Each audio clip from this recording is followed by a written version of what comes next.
Êtes-vous un ami d'Allah? Dans la vie, personne ne réussit jamais seul. On a toujours besoin d'un ami, mais pas de n'importe quel ami.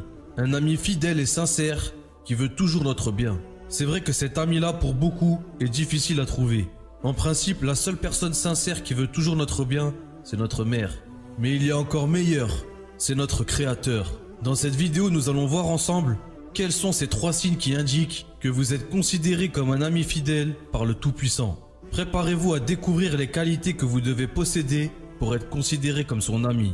Ces signes sont simples à comprendre et à mettre en pratique. Surtout, restez bien jusqu'à la fin pour découvrir l'immense bonheur qu'il y a à être un ami d'Allah et comment le devenir.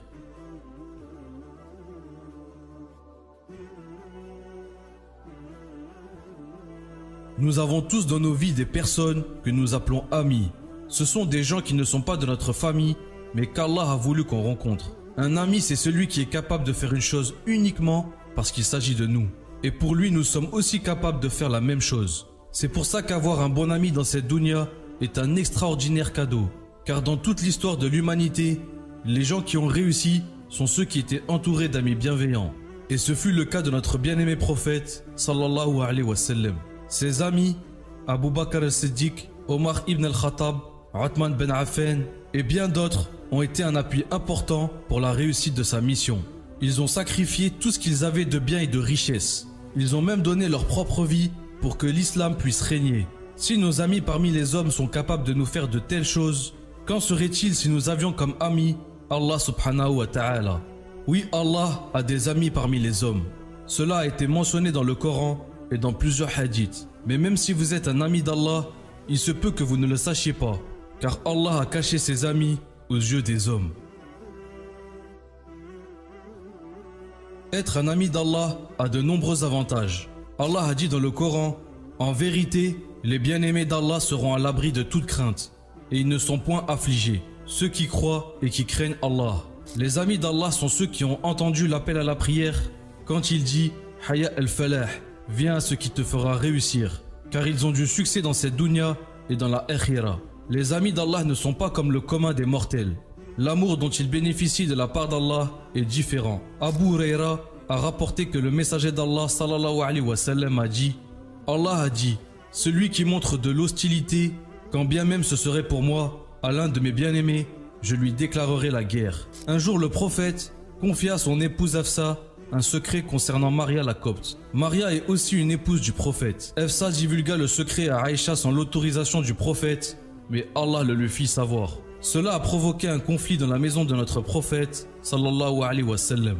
Mais pour rétablir l'ordre, Allah subhanahu wa ta'ala a interpellé Hafsa et Aïcha en leur disant « Si vous vous repentez à Allah, c'est que vos cœurs ont fléchi. Mais si vous vous soutenez l'une l'autre contre le prophète, alors ses alliés seront Allah, Djibril et les vertueux d'entre les croyants. Et les anges sont par surcroît son soutien. Les vrais amis gagnent toujours, quelle que soit la difficulté. » Être un ami d'Allah n'est pas donné à tout le monde. Ce n'est pas quelque chose qu'on obtient par hasard. On ne peut même pas distinguer si telle ou telle personne est un ami d'Allah, parce qu'il ne porte pas d'habit particulier, ni une coupe de cheveux déterminée, ou bien une barbe. Ils ne sont pas issus d'une race spéciale non plus, ni d'un pays particulier. Ce sont seulement des croyants vertueux qui se sont distingués par leur dévotion envers Allah. Allah subhanahu wa ta'ala a dit « Le plus noble d'entre vous auprès d'Allah est le plus pieux ». On peut retrouver les amis d'Allah parmi les lecteurs du Coran, les veilleurs de la nuit, les gens de science, les combattants dans la voie d'Allah, les agriculteurs et les commerçants par exemple. Allah a dit à ce propos « Ton Seigneur sait certes que tu, Mohammed, te tiens debout moins de 2/3 de la nuit, ou sa moitié ou son tiers, de même qu'une partie de ceux qui sont avec toi. Allah détermine la nuit et le jour. Il sait que vous ne saurez jamais passer toute la nuit en prière. Il a usé envers vous avec indulgence. Récitez donc ce qui vous est possible du Coran. Il sait qu'il y aura parmi vous des malades et d'autres qui voyageront sur la terre, en quête de la grâce d'Allah, et d'autres encore qui combattront dans le chemin d'Allah. Récitez-en donc ce qui vous sera possible. Lorsqu'on est un ami d'Allah, on n'éprouve aucun mal à suivre son commandement. Les amis d'Allah sont ceux qui ne faiblissent pas dans son adoration. Et ils ont comme qualité l'absence des maladies du cœur, notamment l'hypocrisie ou la jalousie, l'amour du savoir et le bon comportement. Allah vous considère comme son ami si vous avez ces 3 signes. Le premier est que vous remplissez vos obligations religieuses et que vous faites le bien. La meilleure manière de vous rapprocher d'Allah, c'est de faire les choses qu'il a rendues obligatoires. Comme par exemple, prier à l'heure, jeûner et faire ce que Allah nous recommande. Vous vous rapprochez de lui également avec les prières surérogatoires. Vous persistez dans cette voie jusqu'à ce qu'Allah vous aime avec un amour spécial. Et quand Allah vous aime de cette façon, il devient pour vous comme notre prophète sallallahu alayhi wa sallam a dit: l'ouïe avec laquelle vous entendez, la vue avec laquelle vous voyez, la main avec laquelle vous frappez, le chemin avec lequel vous marchez. À partir de cet instant, vos actions sont motivées par la volonté de plaire à Dieu. C'est de cette façon qu'il continue par vous ouvrir différentes portes de bonheur et de prospérité. Et ça continue encore et encore parce que vous voulez plus. Car lorsqu'on a goûté à la douceur de la prière, prier 5 fois ne suffit plus. Et lorsqu'on a goûté à la douceur du jeûne, le mois de Ramadan ne suffit plus. La même chose se passe pour les autres actes d'adoration. La deuxième, c'est que vous revenez sincèrement vers Allah pour qu'il vous pardonne.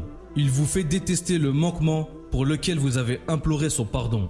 Et cela vous donne confiance et vous fait agir différemment. Allah subhanahu wa ta'ala a dit à ce propos: Allah vous a fait aimer la foi et l'a embellie dans vos cœurs et vous a fait détester la mécréance, la perversité et la désobéissance. Ceux-là sont les bien dirigés. Vous devenez comme une machine programmée pour faire le bien. Plus vous le faites, plus votre envie de recommencer est grande. Et c'est ce qui fait monter votre rang auprès d'Allah. Le troisième signe, c'est lorsqu'une situation qui dans la forme paraît mauvaise arrive dans votre vie. Par exemple, lorsque vous perdez un proche, au lieu de vous lamenter et de dire que la vie est injuste, vous recherchez le bien dans ce qui est arrivé.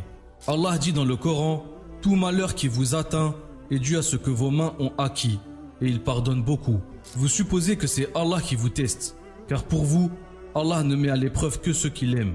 D'après Anas ibn Malik, qu'Allah l'agréé, le prophète sallallahu alayhi wa sallam a dit: la grandeur de la récompense est proportionnelle à la grandeur de l'épreuve. Et lorsque Allah, exalté soit-il, aime un groupe de personnes, il les éprouve. Quiconque, par conséquent, est satisfait du décret d'Allah, aura la satisfaction d'Allah en retour. Et quiconque en est mécontent, subira la colère d'Allah. Dans un autre hadith, le messager d'Allah sallallahu alayhi wa sallam a dit: quand Allah veut du bien à son serviteur, il accélère son châtiment ici-bas.